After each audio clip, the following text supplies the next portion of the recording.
The Galactic Wildlife Conservation Station hung in space like a metallic flower, its biodomes glittering against the amber glow of Velthara's dying sun. Inside Habitat Module 9, Dr. Violet Kane stood before three of the most beautiful and most stubborn creatures in the known galaxy, watching them slowly starve themselves to death. Day 6, she muttered into her recorder, brushing a strand of auburn hair from her tired eyes. The cubs continue to refuse all sustenance. Vital signs are well, let's just say if they were human children, I'd be planning funerals. The three Velthari cubs huddled in the far corner of their enclosure, their crystalline fur catching the artificial sunlight like living prisms. Each was roughly the size of an Earth lion cub, but infinitely more deadly. Their parents had been apex predators, capable of hunting in packs using telepathic coordination, space tigers, with the intelligence of dolphins and the social structure of wolves. These three were quite possibly the last of their kind, and they were determined to join their extinct relatives. Any change at all, Commander Thorax's voice rumbled through the comm system. The massive Zentorian's usual diplomatic calm was cracking after nearly a week of crisis management. His forearms gestured frantically at the observation window, a sure sign his stress levels were approaching critical.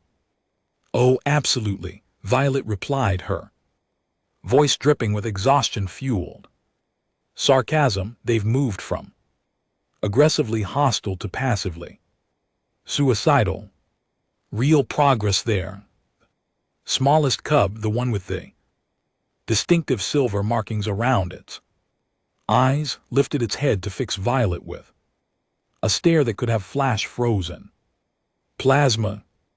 Even weakened by hunger, the cubs radiated an aura of barely contained lethality that made every instinct in Violet's mammalian brain scream, run. She didn't run. She was a xenobiologist.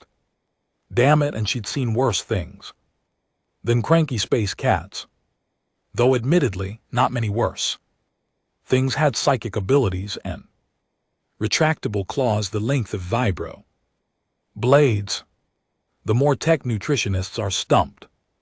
Thorak continued, his translator making his clicks and whistles sound remarkably like frustrated sighing. They've analyzed the cub's dietary requirements down to the molecular level. The food is perfect.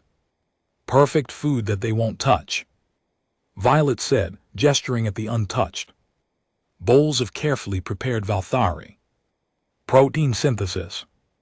The stuff looked like raw meat, but was actually a complex arrangement of nutrients designed to perfectly match their home world diet. It might as well have been poison for all the interest. The cubs showed. The door to the observation deck hissed open, admitting Dr. Corvith, the station's chief Calaxian behaviorist. His tentacled head drooped with defeat as he shuffled his 6 legs across the floor. The pheromone therapy failed completely, he announced. If anything, they became more agitated when exposed to synthetic Velthari comfort scents. Shocking, Violet deadpanned. Fake chemical happiness doesn't work on traumatized orphans. Who could have predicted that? Thorak's 4 hands pressed against the observation window. The Galactic Council is breathing down our necks. These cubs represent the only hope for Velthari genetic preservation. If we lose them, he didn't need to finish. Everyone knew what losing them meant. Another species extinct. Another world's biological heritage reduced to digital records and tissue samples. The solar flares that had ravaged their Home world had been swift and merciless, giving the evacuation teams barely enough time to save a fraction of the population. The adult Volthari hadn't survived the journey to the station. Their metabolisms too specialized, too dependent on their planet's unique electromagnetic field. But the cubs should have been adaptable, should have been resilient, should have been eating. What about the Felthari specialist? Thorak asked desperately. Master Queleth has successfully rehabilitated 17 different predator species. Violet snorted. Master Queleth took one look at them yesterday and declared them spiritually wounded beyond conventional intervention. Then he spent 20 minutes chanting at them in high Felthari before they tried to bite his head off. Even he stumped. The cubs hadn't just rejected food. They'd rejected every attempt at connection, every offer of comfort, every carefully calculated intervention the galaxy's best minds could devise. They huddled together like furry storm clouds, occasionally hissing at anyone who approached, but mostly just waiting to die. If Violet had to guess, there has to be something, Thorak insisted, some approach we haven't tried. Well, came a voice from the back of the observation deck, you could always try just sitting with them. Everyone turned to stare at Lieutenant Cole Brennan, who was apparently trying to blend into the wall near the maintenance access panel. The human engineer had been quietly working on the habitat's environmental system, so unobtrusive that Violet had almost forgotten he was there. The silence that followed his suggestion was deafening. Then Corvette's tentacles quivered with what might have been amusement. Sitting with them, that's your professional recommendation. Cole shrugged his weathered face, remaining perfectly serious. Worked with the Terran animals I grew up around. Sometimes they don't need fixing, sometimes they just need company. Thorak's translator struggled with the concept. Company. These are apex predators, not domestic companions. So were the wolves back home originally. Cole said mildly. Didn't stop us from figuring it out. Eventually, Violet found herself studying the human engineer with new interest. Cole was perhaps 40 standard years old, with the kind of practical build that came from a lifetime of physical work. His hands were scarred from countless repairs, his face weathered by whatever frontier world had shaped him before. He'd ended up maintaining life support systems in deep space. Not exactly the kind of person you'd expect to have insights into xenobiology. But then again, nothing conventional had worked so far. You're suggesting, she said slowly, that we abandon scientific intervention in favor of what exactly? Emotional support. I'm suggesting, Cole replied, that maybe they're not sick, maybe they're just lonely. The cubs shifted in their corner, and for a moment, just a moment, the smallest one's crystalline eyes seemed to focus on Cole through the observation window. Then it turned away, pressing closer to its siblings. Loneliness doesn't explain their rejection of sustenance, Corvette protested. This is clearly a case of species-specific trauma response, requiring species-specific. Cole interrupted gently, assumes we understand their species at all. Another silence fell over the observation deck outside the window. The three cubs continued their vigil, beautiful and deadly and slowly fading away. thorax forearms crossed in a gesture of reluctant consideration. What exactly are you proposing? Lieutenant, Cole looked at the cubs, then at the assembled experts, then back. At the cubs, let me try sitting with them. No equipment, no protocols, no scientific intervention, just being there. Absolutely not, Corvith said. Immediately, the safety protocols alone. The safety protocols, Violet said. Quietly, haven't saved their lives so far. She was thinking about the smallest cub stare, about the intelligence behind those crystalline eyes, about the way they huddled together like they were protecting something more precious than their own lives, about the way every expert in the galaxy had failed them. 1 hour, she said finally. Under full observation with emergency extraction protocols in place. Cole nodded. 1 hour. As he headed toward the habitat entrance, Violet caught herself wondering if they were about to witness either a breakthrough or a very messy demonstration of why humans were considered recklessly optimistic by the rest of the galaxy, probably both.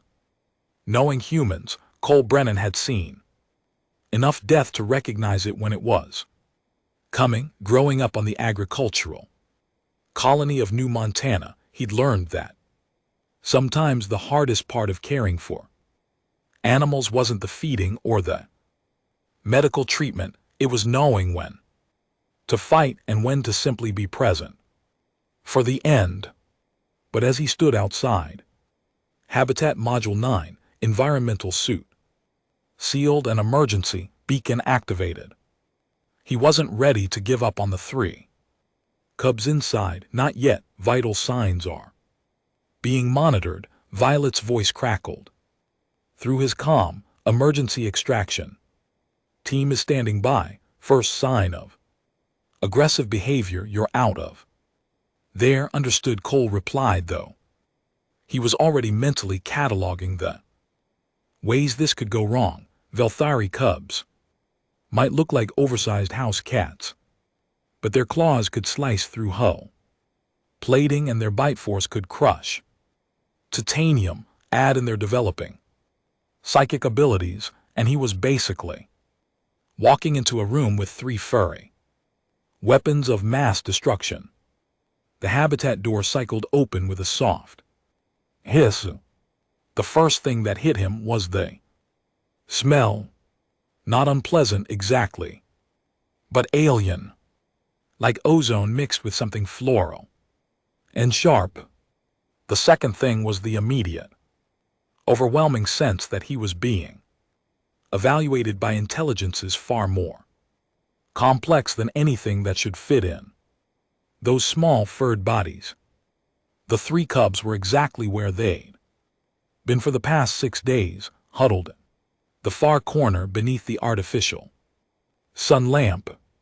They lifted their heads as he entered, crystalline fur catching the light like living jewelry.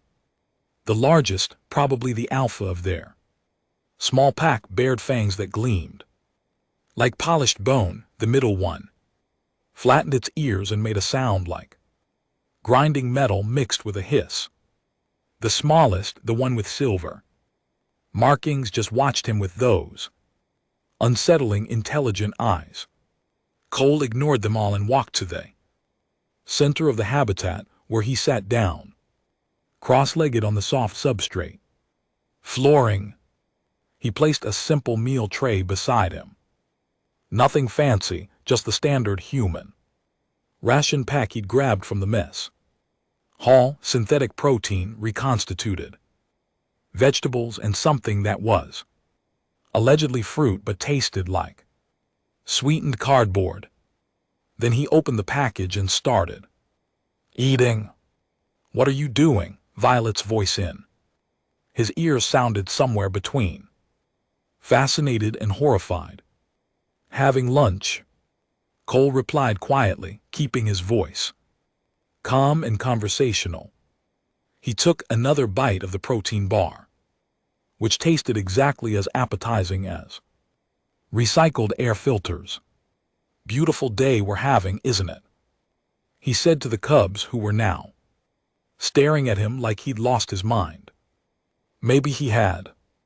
The atmospheric processors are running a bit loud today, he continued, addressing the cubs as if they were old friends sharing a meal. Nothing serious, just need some lubricant in the tertiary circulation. Pumps always happens when the humidity levels fluctuate. The largest cub's aggressive posture faltered slightly, its head tilted, ears swiveling forward. In what might have been curiosity, the recycling systems are interesting. 2. Cole went on, methodically working through his meal. Most species don't realize how much engineering goes into making sure everyone gets clean air and water. Take the Centaurians. They need 40% higher oxygen levels than humans, but their waste gases are toxic to half the other species on the station. He paused to sip from his water bulb, acutely aware that 3 pairs of crystalline eyes were tracking his every movement. That's why I always tell new crew members, respect the life support systems. They're the only thing standing between us and a very uncomfortable death in the vacuum of space. He glanced at the cubs. I bet your home world had interesting atmospheric conditions. Lot of electromagnetic activity. From what I heard, must have been beautiful. The smallest cub shifted position, moving fractionally closer, not much. Maybe half a meter, but enough that Cole noticed. Enough that his heart rate picked up slightly. Lieutenant Thorax's voice joined the conversation. Are you giving them a technical briefing? Just talking, Cole replied. My grandmother always said that most problems come from people not talking to each other enough. Figured it might apply to other species. 2. He finished the protein bar and moved on to the vegetables, which had the texture of rubber and tasted like regret. You know what I miss most about home? The real food. My family raised Terran cattle, big, gentle things that were happy as long as they had grass and sunshine. Nothing like the sophisticated protein synthesis we get here, but there was something about knowing where it came from. The middle cub's ears pricked forward. Its nose twitched, and Cole realized it was actually scenting him, trying to understand this strange creature who'd invaded their space and started babbling about atmospheric. Cole continued, the cattle were a lot like you, actually, intelligent, social, protective of their young. When one of the calves got separated from the herd, the whole group would go looking.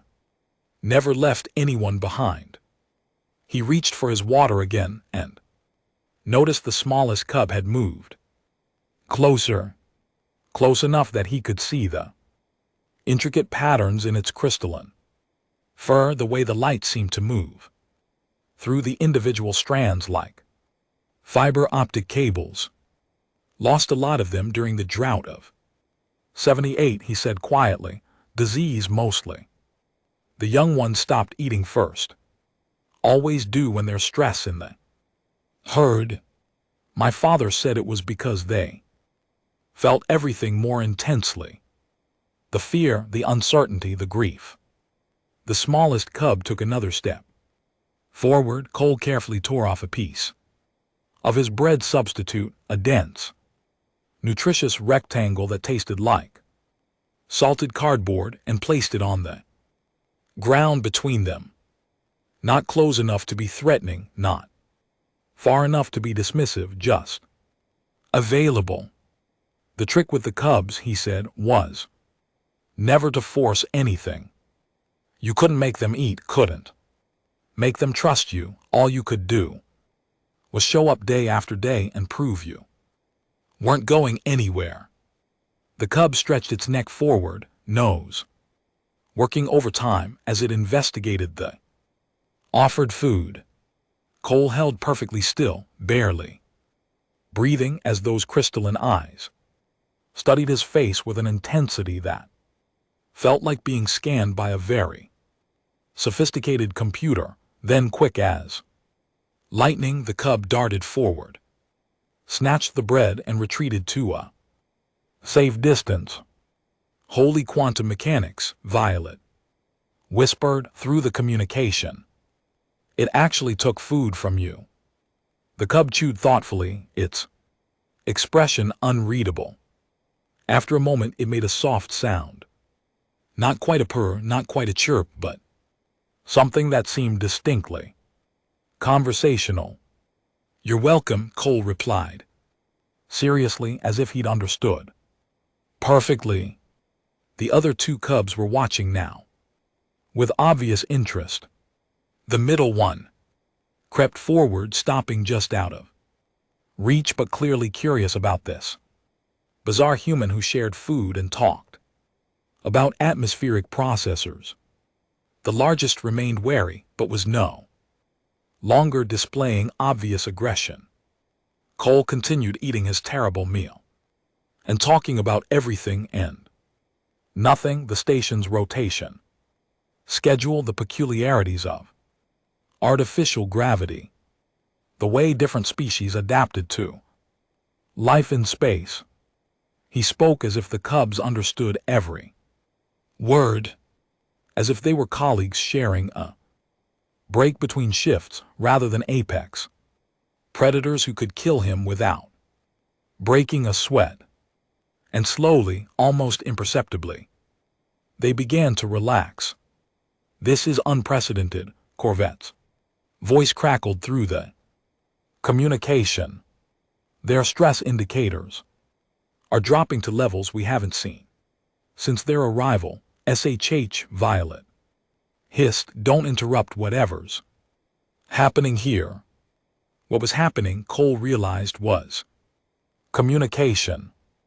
Not the kind that required words or technology, but the basic mammalian recognition that someone else was present, aware, and non-threatening.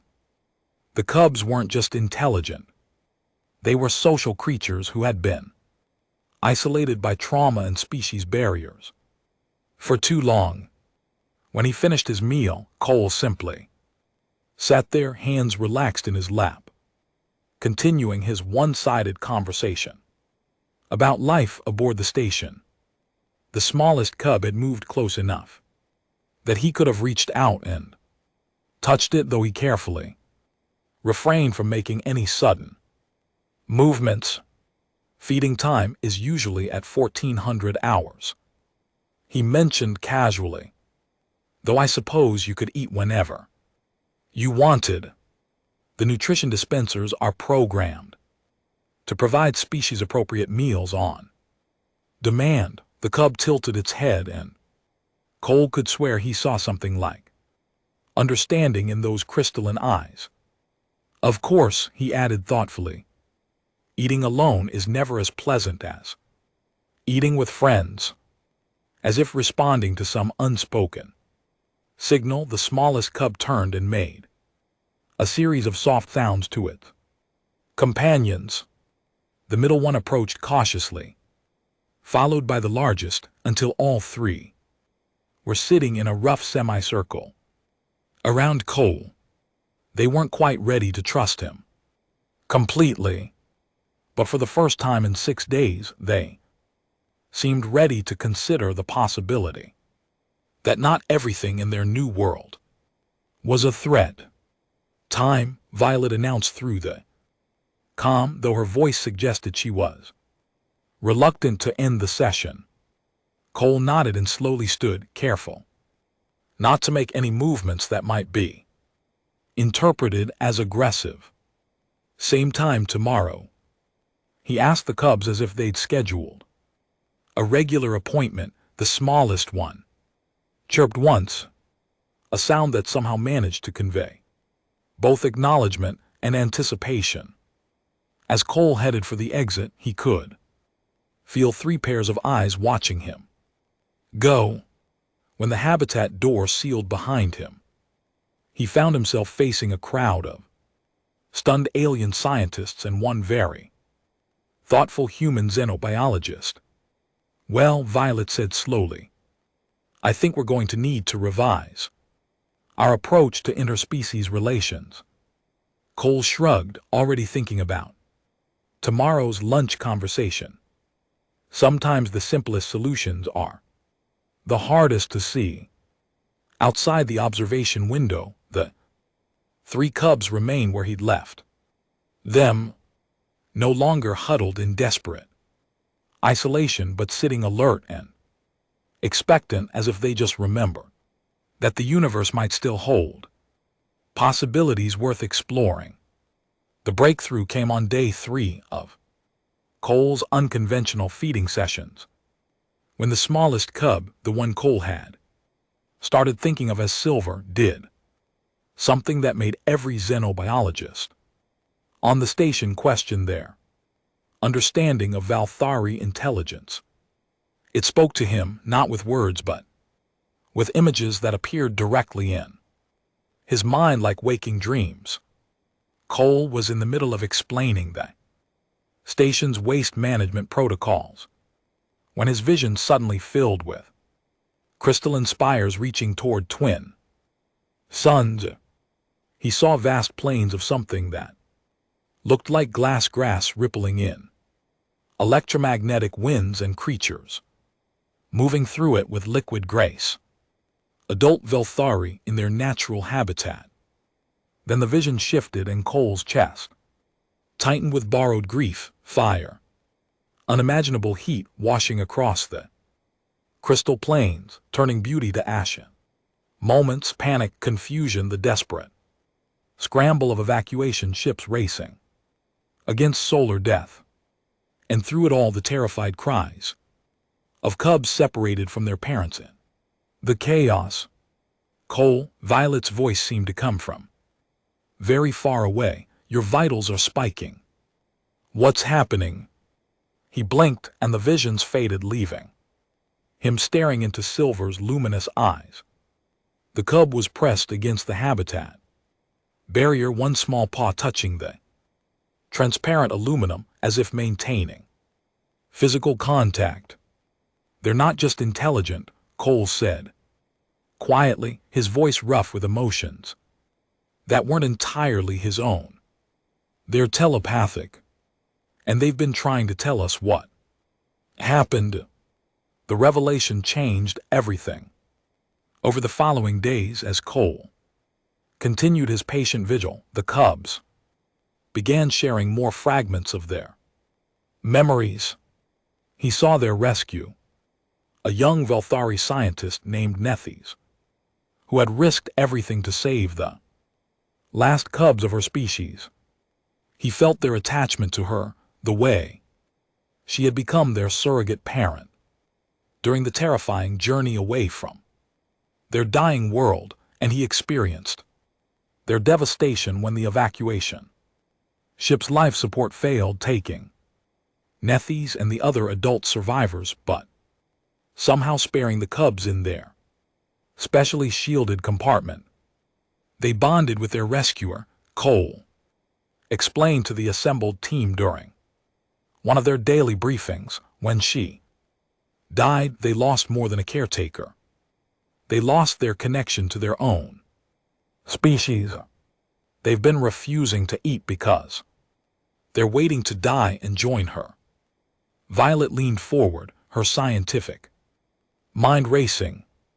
The telepathic connection, that's how they coordinate as pack hunters, but if they imprinted on a single individual, then losing her was like losing part of themselves. Cole finished. They don't just miss her, they feel incomplete without her. Thorax forearms gestured helplessly. How does one heal a telepathic wound? our medical staff has no experience with. Psychic trauma. You don't heal it, Cole said simply. You help them build something new. That's when he started inviting others to join their feeding sessions.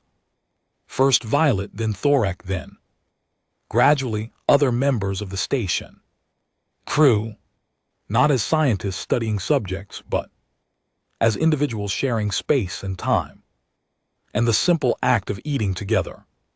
The cubs were initially suspicious of the larger group, but Cole's presence seemed to act as a bridge.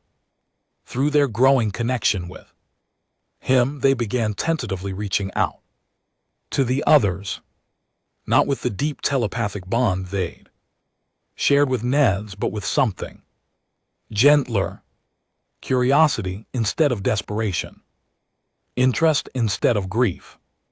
It's working, Violet murmured during one session, watching as the middle cub cautiously accepted a piece of fruit from Thorek's offered hand. They're forming a new pack structure. Cole nodded, feeling the cub's contentment like a warm glow in the back of his mind. They would never forget Nev's or their lost home world, but they were learning that survival didn't require abandoning the past, it required building on it. What none of them realized was that the cubs were learning more than just social behaviors during their shared meals. They were learning about the station itself, about its systems, its vulnerabilities, its secrets, and they were about to put that knowledge to very unexpected use.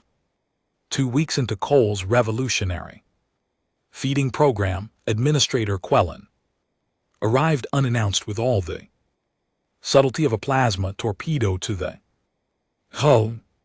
The Nexaria official swept through the station's corridors like a bureaucratic hurricane, his silver robes rustling with self-importance and his cranial ridges practically vibrating with disdain. Behind him trailed a retinue of council inspectors, each carrying enough official documentation to deforest Small Moon. This entire operation is an embarrassment to galactic scientific standards, Quellen declared, his voice carrying the tone of someone who had never met a problem he couldn't solve. With proper paperwork, emotional intervention, feeding sessions, what's next? Bedtime stories. Cole stood beside the habitat observation window, watching the cubs, who had become his daily companions over the past 2 weeks. They were healthy now, their crystalline fur gleaming with proper nutrition, their movements fluid and alert. But as Quellen's entourage approached, all three pressed against the far wall, their ears flattened in obvious distress. The cubs have made remarkable progress, Violet protested, though her voice lacked its usual confidence when faced with council authority. Their physical condition has improved dramatically, and they're showing signs of psychological recovery. Temporary improvement, Quellen dismissed with a wave of his perfectly manicured hand. What you've accomplished here is nothing more than basic animal husbandry. These creatures require proper scientific rehabilitation at a council-approved facility. Through the observation window, Cole watched Silver's eyes narrow to crystalline slits. The smallest cub had always been the most perceptive, the first to recognize friend from foe. Now its gaze was fixed on Quellen with an intensity that made Cole's skin crawl. The cubs have chosen this as their home, Cole said quietly. They formed bonds with the crew. Moving them now would undo everything we've accomplished. Quillen's laugh was like the sound of regulations being violated. Chosen. Lieutenant, these are non-sentient predators, not citizens with voting Writes, the Council has determined that the Valthari Preservation Project requires resources beyond what this quaint little station can provide. That's when the Cubs made their opinion known about Council authority.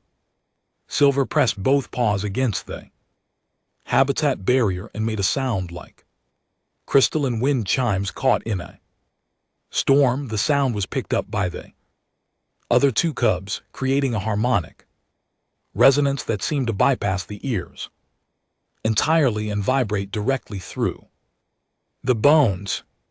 Every electronic device in the observation deck flickered.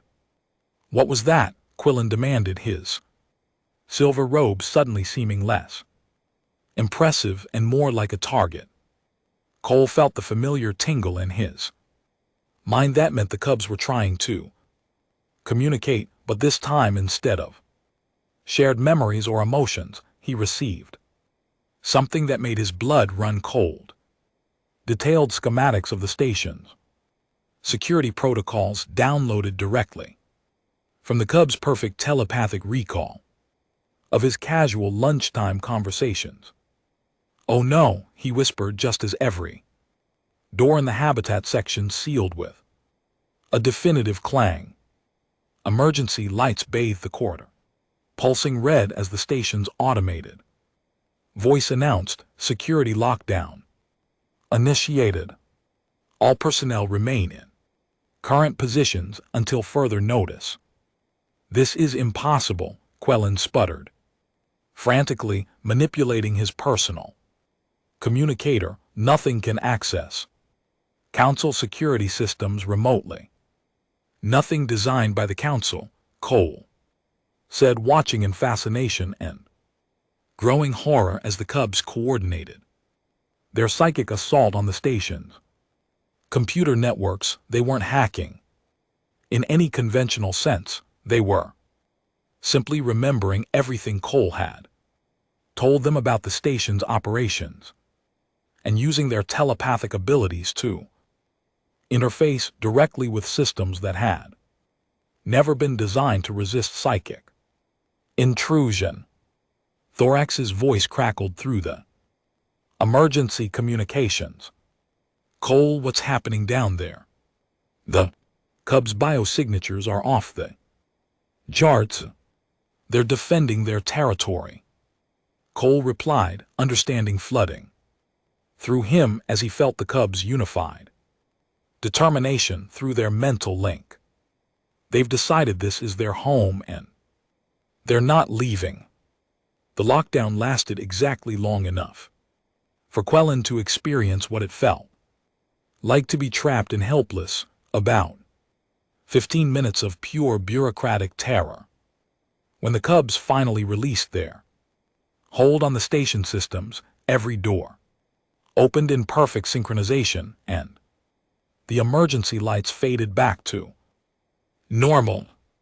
But the message had been delivered with crystalline clarity by the void violet-breathed. "They're not just telepathic, they're technologically telepathic.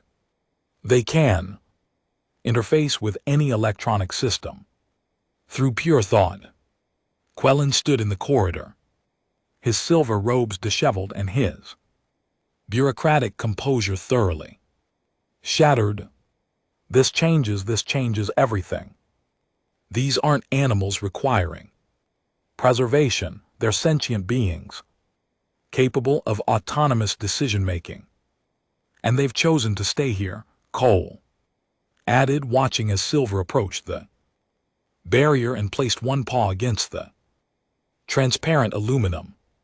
Through their connection, he felt the Cub's contentment, its sense of belonging, its protective instincts toward the crew members who had become its new pack.